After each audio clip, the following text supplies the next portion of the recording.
Good morning.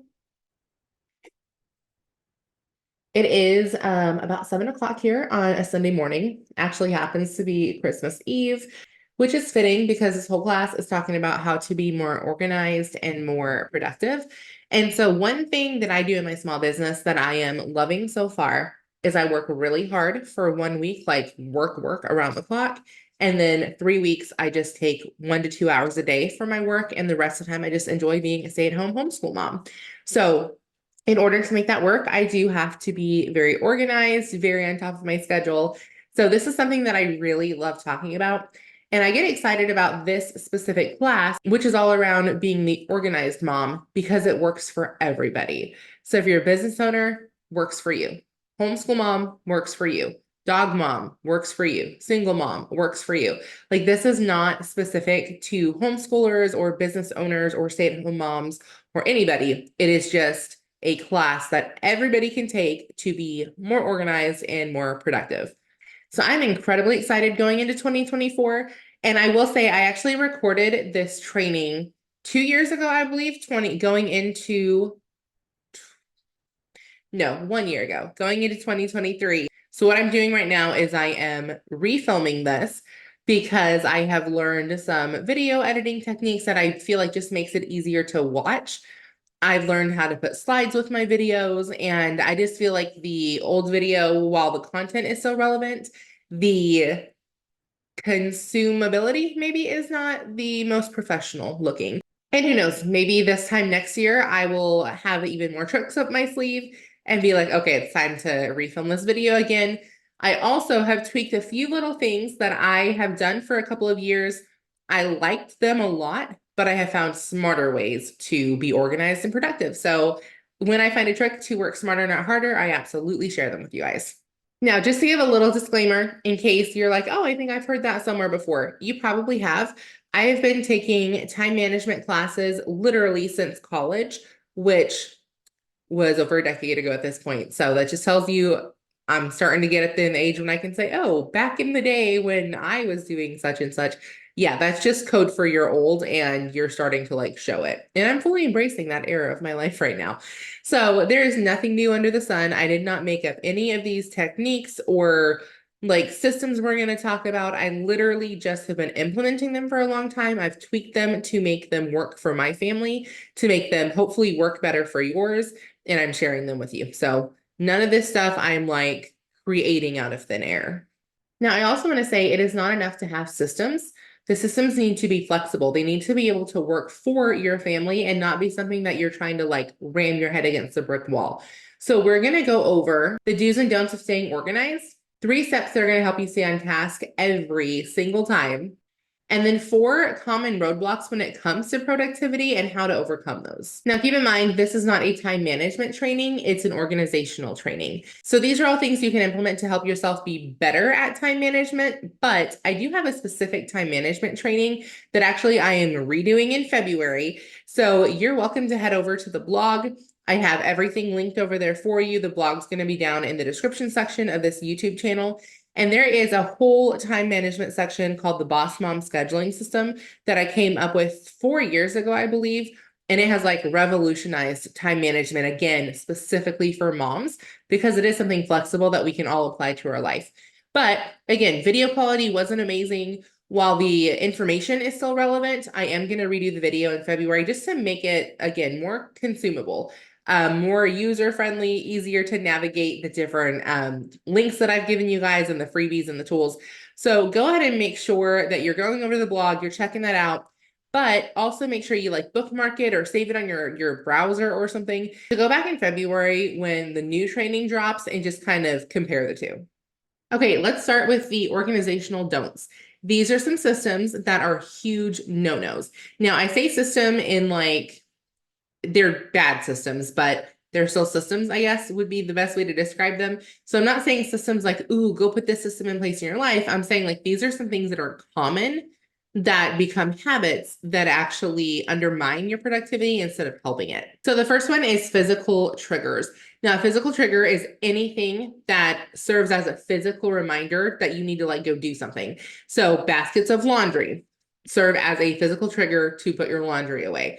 Dirty dishes piling up in the sink serve as a physical trigger to load the dishwasher or do the dishes, whichever is applicable to you. Stacks of bills on your kitchen counter serve as a reminder for you to call and pay the bills. Now, most of us don't do that anymore. We just automate everything. But that's something I definitely remember from my childhood.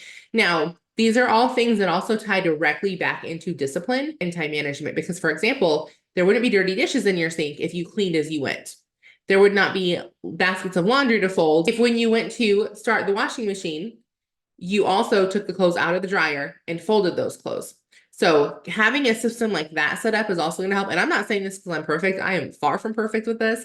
I can tell you though that when I make sure that I don't have physical triggers and I am doing things as I go, so nothing stacks up, my entire demeanor changes. I'm way less stressed. And that just comes down again to having really good time management systems in place, which again, I'm going to talk more about in February. So I'm not going to cover a whole lot of that here.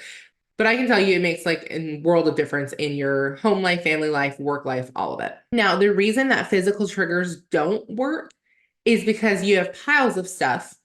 So your house starts getting cluttered, which in turn your mind will feel like it's cluttered, which you guess it leads to overwhelm. So you may not actually have like that much to do, but looking around seeing 5 piles of things, maybe you've got a pile of clothes to put away on the couch. You've got a basket sitting in the laundry room. You've got dishes piled up in the sink. There's a pile of papers here you need to sort through and just fill in the blank. There's a pile of books that you're supposed to take, to the Goodwill or whatever. Then you feel like you have way more to do than you actually do, which leads to overwhelm. So it's just good not to have those physical triggers pile up on you. Number 2 is having constant electronic reminders. So these would be reminders on your phone to do things. Now, this very much turns into the equivalent of hitting a snooze button. You hit it so many times until eventually it's like, crap, I've overslept for like 2 hours. And then eventually it just turns into white noise. You don't even notice why it's going off. You have all these electronic reminders on your phone to pay this bill, to pick this kid from here, to do X, Y, Z. And eventually they're just turning into white noise. So really electronic reminders don't help your productivity. They just train your brain to ignore the signs. Now, the third system is one that I have personally used and thought that it was such a good thing until I, dove into the psychology of it, and that is Post-it notes. So having Post-it notes all over your house, to do certain things, again, are likened to those electronic reminders where eventually you're just going to ignore them and you're just training your mind to ignore the reminders, which is not a good thing to get into. Like your eyes will continue to see them, but then your brain automatically is like, oh, another one of those. You have no motivation whatever to go out and actually do the task. You're just looking at the Post-it note and, ignoring it. It's going to be there for weeks on end until somebody throws it away. Plus, it ends up making your house look pretty cluttered. So if you're somebody like me and you've got sensory issues already, then having those Post-it notes will, again, lead to overwhelm, which is the whole point of this post, is helping you feel less stressed and less overwhelmed. In short, being overwhelmed sucks. I'm here to kind of help you fix that. Now, I do want to tell you a little bit of my story because I did not learn time management systems until I was basically an adult. I was already in college. People tend to look at me that just see me on the internet. Maybe you don't know me in real life. And it looks like I've always been a very organized person. I've got all the planning systems down and I just kind of like live my life by systems. Now, people that have known me for a very, very long time that knew me as a kid and knew me as a teenager, they know that that's not true. They know that this is not something that my family passed down to me. And then people that know me in real life today, as Tanya, the 34-year-old adult, they know that, again, I'm not perfect in any of these areas. I don't ever claim to be. I have all the knowledge behind how to be organized and productive. I don't always have the discipline behind it. And that is something that I try very hard to make sure I'm always sharing. I don't ever want anybody to look at me as someone on the internet and be like, oh, that person's perfect. Like that's the bar I want to hit. In real life, people know I'm not perfect. Nobody's trying to like idolize me and do their life exactly like mine. But when you get on Instagram, I feel like some of that, I feel like it's almost like a filter on your life because we do share most of the highlight reels. Like I'm not sharing typically when I oversleep by 2 hours or when I do have dirty dishes in the sink or, fill in the blank. And then I also want to say that with every level of life comes new skill sets. Like I said, I started learning a bunch of time management in college, partially because I had to. But then I did not start learning the organizational side of this until 5, 6, 7 years ago. Obviously, different levels. But basically, when I became a mom, I realized real quick, didn't have great systems down. I thought I did, and they did work for me when it was just me and then me and my husband. And at one point, I did have a teenager that lived with me, and it worked for that. Adding a kid into the mix, and then eventually adding 5, 6, 7 kids when we were schooling multiple people's kids at a time. The levels of organization and time management just have to, I don't know, they have to like level up with every level of life, I guess is the best way to put it. But nothing like having kids and getting married and basically just kind of having a life to show you how much your organizational systems are lacking. And that is exactly what happened to me. Felt like I was looking in the mirror and God was just like, hey, you suck at all this. I gave you all the tools. You haven't done it. Like you need to get your act together. And that is really what prompted me to make sure that I was living by some of these systems that I had heard about, seen people do, but I'd never actually implemented in my own life. And then in addition to sharing my story to make sure that, again, people understand like this is not something you're just born with or you're not, I want to give the mom hope that just feels like she's doing too much. She's nearing burnout. Now, that might be the case. You may need to do a time audit and make sure you're not actually doing too much. But usually that's not the case. You just don't have the proper systems in place. And that is what I'm here to teach you is how to still do all the things you want to do and all the things you have to do, right? Because some of the things we don't necessarily want to do. But for example, I mean, it's Sunday morning, it's Christmas Eve, I'm filming this video. Not something that I was like, oh, I can't wait to do that tomorrow morning.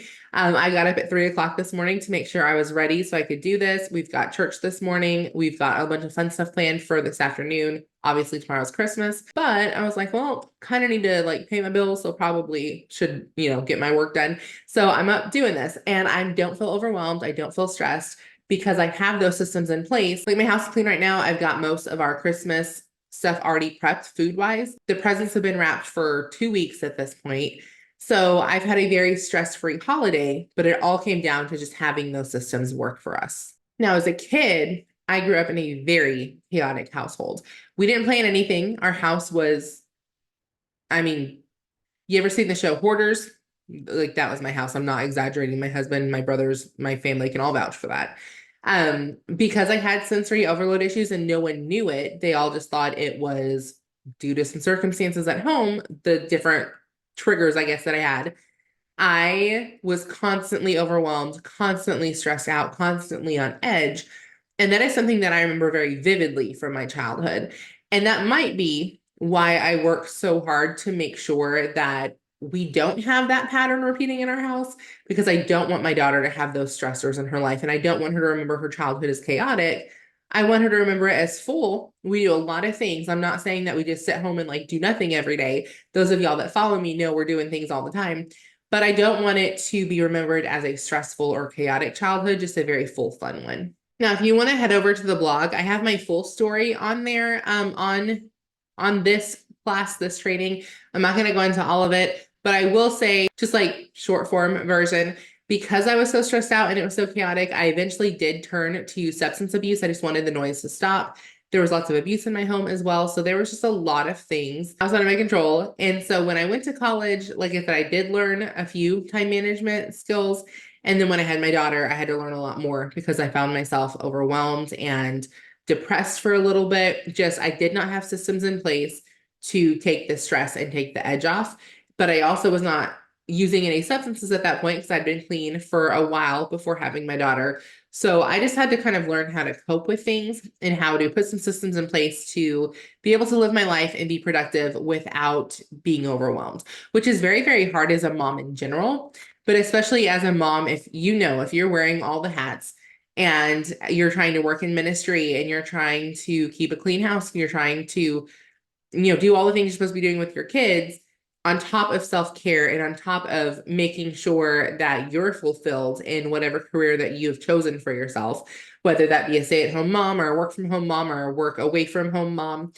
It's very hard. So not having systems in place to help that kind of magnify that overwhelmed feeling. And again, I say that all to say I'm not perfect in any of these systems, just that I know how much that they work for my family and how much they work for a lot of my clients. And I'm also not going to tell you that I don't ever get overwhelmed anymore. What I will tell you is I have not had a paralysis moment in years. And if you don't know what that is, when you get very overwhelmed, especially again, if you've got sensory issues or any kind of like anxiety disorder, it will cause you to be so overwhelmed that you're paralyzed and you cannot do anything. So you may have 15 things that you see visibly in your line of sight that need to get done, and you're so overwhelmed with the thought of doing them that you spend the day doing absolutely nothing because you're literally paralyzed. So these systems have helped me completely get away from that cycle, which is a very not good cycle to be in. To where, yes, I might feel feelings of overwhelmed here and there because we're humans, but I don't ever feel that like being trapped and paralyzed by the overwhelm. So I just gave you 3 don'ts of organization. Let's talk about some do's of organization, because again, these are systems that every single person can implement. I never want to come on here and be like, these are 3 things to avoid, and then don't give you anything to replace them. Because you may be watching this and be like, oh, I do all of those. If I take those away, how am I going to remember to do anything? So hopefully these are some tips that will help you put some systems in place in your home. They're a little bit more mom friendly. So the first one I always get hate on, I don't even like it myself, but that is go to bed early, get up early. Again, I hate this one. I'm not a morning person. I'm naturally a night owl. Those of you all that knew me before having my daughter, you know how true this is. And then even into my daughter being like 2, 3 years old, it was not uncommon for me to be up until 3, 4, 5 in the morning and then trying to get up at 10, 11 o'clock in the morning. It's not a good cycle to have, not conducive to productivity at all. And this is not my opinion. This is something backed by science. You can go Google and get all the information as well. As humans, we are more productive in the morning than we are at night. There's many different reasons for this, but it is what it is. So I fully embrace go to bed early, get up early, and that is relative. Or your early could be getting up at 6 o'clock in the morning. It depends on what your life looks like. If you have kids, if you homeschool, public school, all the things. For me, my sweet spot is getting up between 3 and 5 every morning. And that ensures that I get everything done for the day. I'm productive. I get to start my day leisurely with some coffee. I'm not like running out the door to things. And then I typically end my day between 6 and 8. So I still get plenty of sleep, 7, 8 hours per night. Like, prioritize sleep. I'm not telling anybody to go sacrifice their bodies and their health to get up early. You're just going to shift to where you're going to bed early and getting up early. And again, if that's not possible for you, which if your kids are in public school, that probably isn't possible for you to be in bed by 8 o'clock. Chances are they've got extracurriculars and all the things. But even if you're in bed by 10 and you're up by 5 or 6, like that is still going to bed early and getting up early. What I'm saying is you don't want to get in the habit of going to bed at 11, 12, 1, 2, and then trying to rush out the door because you didn't wake up till 7:30 in the morning. So again, getting up early is relative, but go to bed early, get up early, absolutely will help you be more productive. Number 2 is going over your schedule the night before. So back up just a little bit. One thing that I do in every season of life is I make up a mock schedule. So that means Sunday through Saturday. So Sunday, here's my schedule. Monday, here's my schedule. This is my normal schedule for this season of life. More on how to do a mock schedule is included in that Boss Mom scheduling system. Again, highly recommend heading over to the linked blog, checking out the scheduling system and all the freebies that are over there as well. But right now, for example, the season of life that we're in, I have a schedule set up Sunday through Saturday. This is what a normal Tuesday looks like, a normal Wednesday. So today, for example, is Sunday. Tomorrow's Christmas, so the schedule can be a little different. But I'm gonna sit down tonight, pull up my mock schedule for Monday, copy and paste it, and then just tweak the things that need tweaks to make it fit into our schedule for tomorrow. So I know typically on a Monday, I'm up at 3 o'clock. Typically on a Monday, we're doing school at 9 a.m. Now we're not doing that tomorrow because it's Christmas, so I'm filling in the blanks with different things there. But it is very easy for me to sit down. It takes 10 to 15 minutes. And then when I wake up the next morning, my feet hit the floor running because I know exactly what I need to get done. And again, way more details if you check out the actual time management system that I have for you over on the blog. Now, something that goes along with that is I have a running to-do list. What that means is as I go throughout my day, something pops in my head that needs to get done, it goes on that to-do list. Because when I sit down to do my schedule for the next morning, in my mock schedule that I'm going to copy and paste, it'll have slots for work, school, housework, whatever. So I'm going to look at my list and I'm like, oh yeah, I need to send this email, sometime this week. That falls under the work category. Okay, tomorrow I have a 45-minute block of work between 6 a.m. and 6:45. That's a perfect time slot to go and put that email and 1 or 2 more items that I can fit in there. So my rule of thumb when it comes to, well, what do I put on my to-do list? If it is a 1-step task, and it takes 5 minutes or less, I do it as soon as it comes across my attention. That is not something that goes on my list. I just do it and get it done, out of sight, out of mind at that point. If it takes more than one step or it's longer than 5 minutes, it goes on my to-do list and then I plan it accordingly. Number 3 kind of goes along with number 1, and that is get it before your kids. Now, again, don't love this one because I'm not a morning person, but I've trained myself to be so I can be productive. And I want to remind you that as the mom, you set the tone for the rest of your family for the rest of the day. So if your kids get up and you're still in bed and you're trying to roll out of bed and you're irritated, that sets the tone for the whole morning. But if you get up and you're sitting and having coffee and reading your Bible, you're in a good mood and you're joyful and you're lighthearted as your kids roll out of bed and you have something ready for them to do, you've got breakfast for them, it just sets the tone for the entire day. Now, step 4 kind of plays on that, is start with journaling, devotions, reading, self-development, kind of like a nice little morning routine that is going to help you start your day on the right foot. Now, I've got a full training on how to do journaling over on the blog that's linked, so you can go check that out. But it is something that helps with anxiety, helps with overwhelm, helps with your spirit, helps with your productivity, helps with your spiritual growth. Like, it kind of ties everything together and puts a neat little bow on top. What I really like to do is spend 60 to 90 minutes first thing in the morning getting my journaling and my devotions done. So do my journaling, I track my sleep, I track my mood, I read my Bible, I do whatever devotional book that I'm working through at that point, and then I'll read 15 to 20 minutes of a personal development book. That could be something on parenting, it could be something on teen ministry, it could be something on business, it could be something on marriage, kind of whatever I'm rotating through. Now, when Gloria was really little, I did all of this before she woke up. What I like to do now is when I get up in my morning to do, my stuff without my kid, that's usually when I work out. I maybe do a little bit of my house cleaning, get a little bit of work done. I do my journaling and devotion when she's awake now on purpose. The favorite thing I like to do is sit here at the kitchen table. I have her stuff set up so she can do her journaling with me.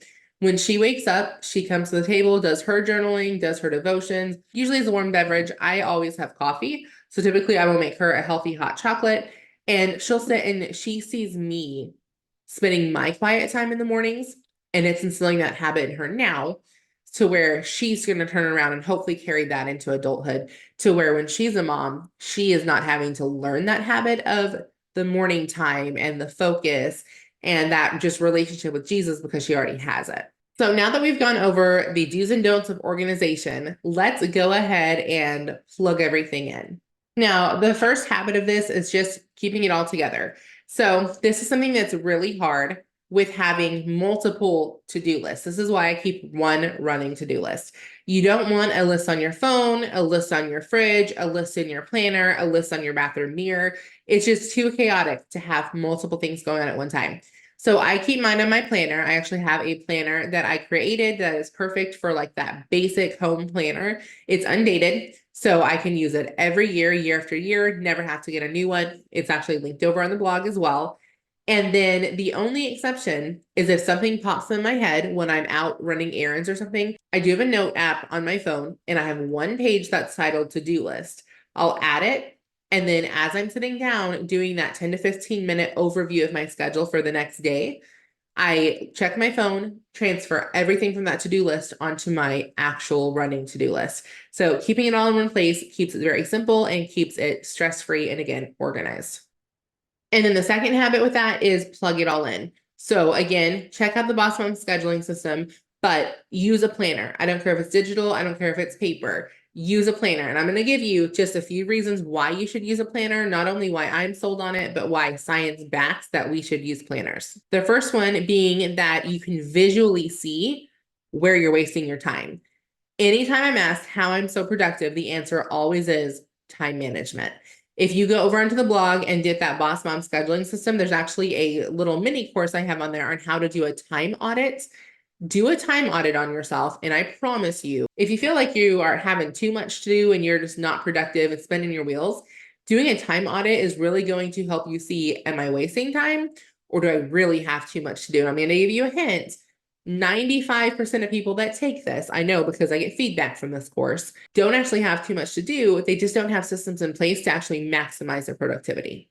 And then to play off of that, having a planner and plugging your numbers in will automatically help you do more things, help you be more productive. The reason being is when we go unchecked, we're automatically way less productive than we feel like we are. For example, if I don't set a timer just willy-nilly, I'm going to go put my laundry away. It might take me 30 minutes, it might take me 45, who knows? It's different depending on how I'm feeling that day.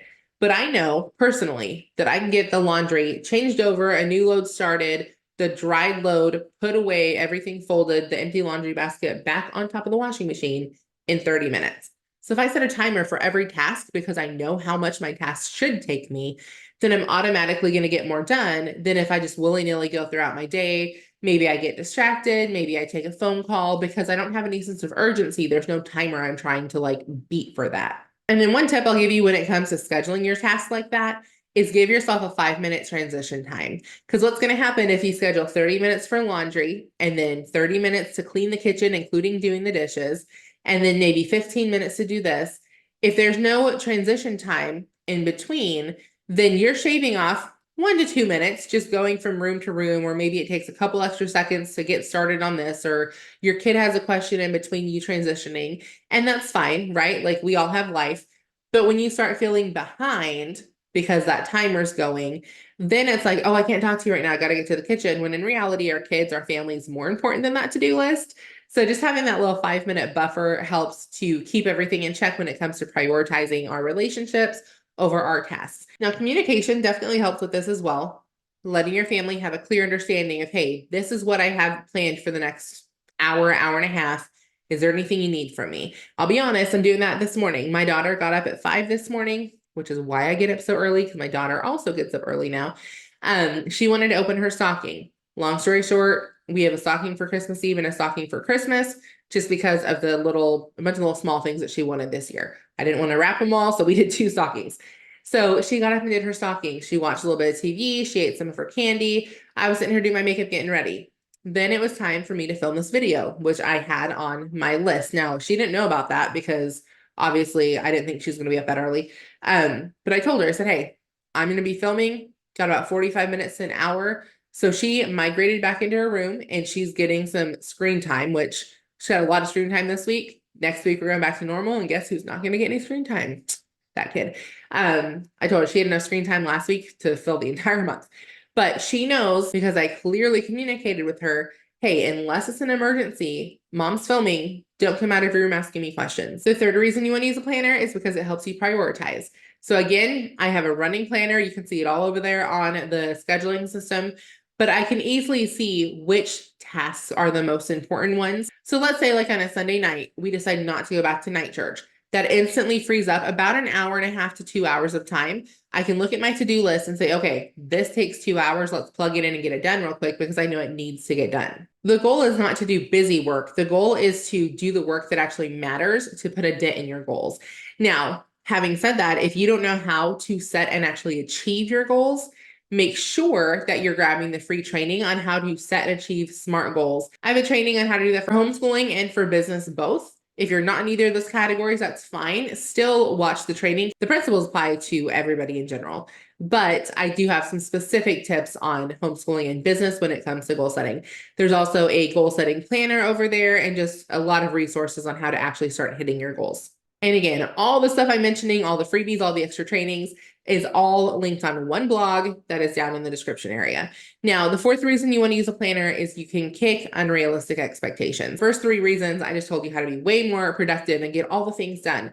The fourth reason, I'm going to kind of rein it in and let you know that usually we overestimate how much we can get done in a day. We underestimate how much we can get done in a year, but we overestimate the day-to-day. So when I sit down and write out my schedule, I might have 15 things on my to-do list and I'm like, ooh, I'm absolutely in, all that done tomorrow. But then when I actually plug it in and plug the numbers in and plug the time in, and then I remember, oh, I still have to make dinner. Oh, I've got to work out in the morning. I don't want to skip that. Oh, I didn't plug in my journaling. I realized maybe I only get 5 of those things done, and that's okay. And I have no issues at all with that when I sit down and I see it on paper. But if I go into my day blindly, I don't schedule out the things that I need to get done, then noon, 1, 2 o'clock comes and I've only done one thing. I start getting frustrated with myself. I start getting snippy with my family. So I'm like, well, what the heck's going on? Like, why am I not getting this stuff done? I was going to be so productive today. I don't realize I was being productive. I was being a mom. I was being a wife. I was taking care of myself. So I may not get all the things on my to-do list done today, but doing that every single day keeps me, yeah, you said it, stress-free, not overwhelmed, and it keeps me consistent in my day-to-day life while still being very productive in the projects that I'm taking on. So yes, I'm speaking from experience when I say that having a planner is better than not having a planner. I'm also speaking from testimonials of hundreds of clients that have told me that after they've partnered with me to learn better time management skills. And you can check out a story that I have on the blog about when I decided to not use a planner and how well that did not go for my life. So having said all of that, now I want you to remember that you've got to proceed with discipline. The goal is to get to where you can follow your life according to a schedule 80% of the time and only have 20% of the time be spontaneous or things just randomly out of the ordinary. Now, if you find that your kids are the biggest reason that you cannot follow a schedule, then I would go over to the blog and check out the free class I have on time management for kids. It may be something that you need to make a shift as a family. If you are struggling with organization and time management, your kids probably are also. Just you changing your habits is not going to do a whole lot for them, and it's just going to cause you guys to kind of butt heads on things.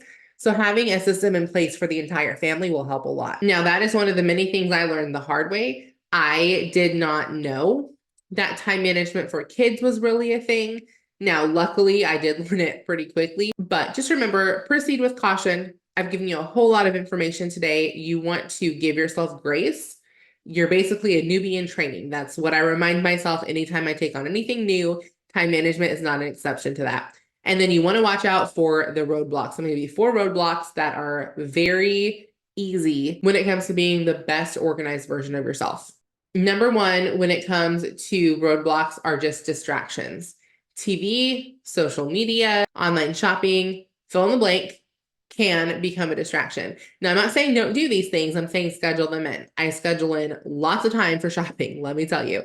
But anything can become a distraction when you're using it as a way to basically push off getting done what you know you need to get done. Now, I want to very loudly proclaim in this section that one thing that is not a distraction is our kids. Kids are not a distraction. They're the reason that we do what we do.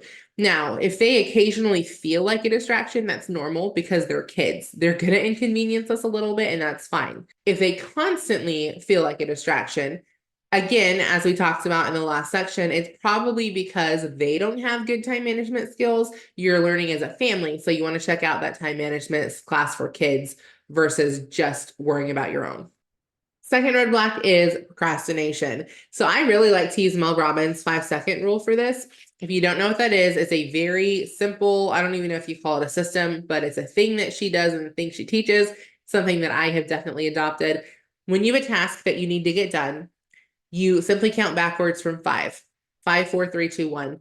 When you say 1, you get up and you do it, period. You train yourself to stop overthinking it and just doing it. Now, this also is great for not hitting the snooze button. For me, I don't have the issue with the snooze button because I purposely have my alarm all the way across the room. I can't physically hit the snooze button, but I like to get up, hit the snooze button, and then go back to bed. So what I do instead is I get up and hit the snooze button and I count 5, 4, 3, 2, 1. And I tell myself, okay, I can't go back to bed now. And then I start doing what I need to do. It sucks. I don't like doing it in the moment. But then when noon comes and I've gotten so much stuff done, and then 6, 7 o'clock rolls around and I'm already in my pajamas, I've already done my nighttime routine and I'm just relaxing and winding down for the day and crawling into bed basically. It's amazing. So 5-second rule, I swear by it. Don't procrastinate. Now here is the sneaky, sneaky cousin to procrastination, and that is perfectionism. Perfectionism is just a sneaky way for our brains to procrastinate. We put off finishing or starting a project because it's not perfect. The conditions are not perfect. The timeline is not perfect. The finished product is not perfect. It's just our brain's way of procrastinating. Now, this is one that I still struggle with a lot. I am very critical of myself, and I have to remind myself sometimes good enough is done. So a good thing to do for this is to set a timer. It may not be a physical, here's 2 hours, but whatever your timetable is for a certain project, when it's done, you do not get to spend hours tweaking everything. It's done. You submit it, you turn it in, you publish it, whatever it is, and then you move on to the next thing. Now, the third roadblock is not being able to set boundaries. Boundaries are something that we need, especially when it comes to productivity. Nobody knows what you have to get done except for you. And I will say, as a homeschool mom and a work from home mom, both, this is very, very, very hard. Because a lot of times people, especially when I first meet them, it's kind of like, oh, you're home all day doing nothing. Let me just drop by whenever I want to. And I do have to set those boundaries hard and clear from the beginning by saying things like, oh, hey, my schedule is booked for this day. How about we do this day instead? So when we were thinking about moving once upon a time, I had a friend tell me, oh, I'm so glad you're going to move to the area. We're going to have coffee every day. We're going to go shopping. And I remember telling my husband, I was like, I don't have time to do that. Like, absolutely, we're going to have some fun and some girls' trips and stuff. It is not going to be daily. It probably won't even be weekly. And then I remember thinking, I was like, her kids are in school. Like, they're not homeschooled, they're in school. She does not have a job at all. She's a stay-at-home wife, which good for her. But the amount of time that we have to quote unquote waste is way different. Her life is not my life. It's my job to convey that to her. Just like I'm sure there's boundaries that she would set in place that I may not because she has a different lifestyle. So one is not better than the other, but you're going to look at people and see different levels of time that they have to be able to dedicate to things outside of their families. So I've absolutely had to learn to say, no, I'm sorry, I'm not available to do that. Oh, no, I'm sorry, I can't volunteer for this. No, I'm sorry, I can't make XYZ for the next fundraiser. Like, just because you don't see me going out to a 9 to 5 job does not mean that I don't have a job that I've got to do in order to get the bills paid. And then on top of that, obviously, I'm educating my child. So you may not see the crazy schedule because it's not something that's visible unless you live in our house, but it is there. And it is my job to make sure people know about it, because if I don't respect my time, nobody else can respect my time either. And then the last roadblock we're going to talk about is overwhelm. I told y'all earlier, there was a season in my life when I would get so overwhelmed, I would go into paralysis mode. I would sleep a lot during that stretch of time. It is not something I ever want to go back to. If you're in that mode of overwhelm, just know there's light at the end of the tunnel. You can absolutely get out of it. It probably will take some trial and error.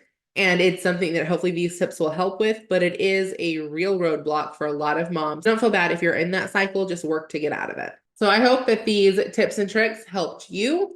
Let me know which one you like the most by going underneath this YouTube video, commenting which one stuck out to you. Or you can go underneath the blog and comment there, depending on where you are getting the bulk of the information. And then, yeah, make sure you check out the Boss Mom scheduling system, that time management class for kids. Lots of good resources over on the blog, and I will see you on the next class.